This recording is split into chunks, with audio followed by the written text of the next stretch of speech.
When God made man, the glory of God was so much on him that he was like God because he was made in the image and likeness.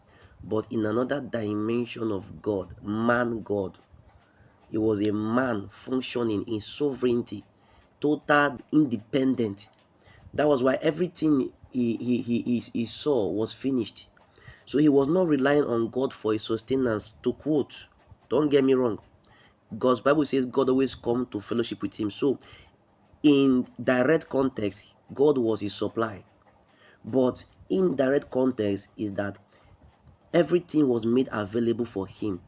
So just like us now, we pray to God for some breakthroughs. He didn't pray to God for breakthrough. Everything was already provided. So he was independent. Are you getting this now?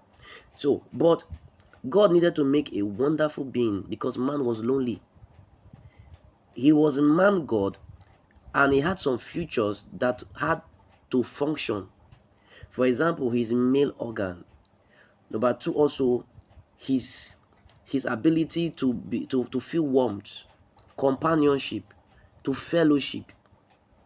God being a spirit being, will not be able to give him that companionship that he needed. So he had to create a woman, Eve, and he made Eve from the rib of Adam. And after making Eve from his rib, and when he looked at her, the first love quote that man was have ever made was from Adam. He said, "Wow, so beautiful. This is a bone of my bone, flesh of my flesh."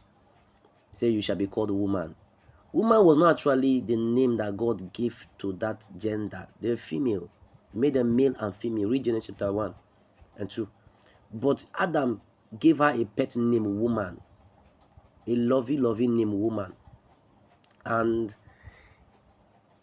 you see, it was later when they fell, he named her Eve. Later, he named her Eve, mother of all. But at first, he called her woman.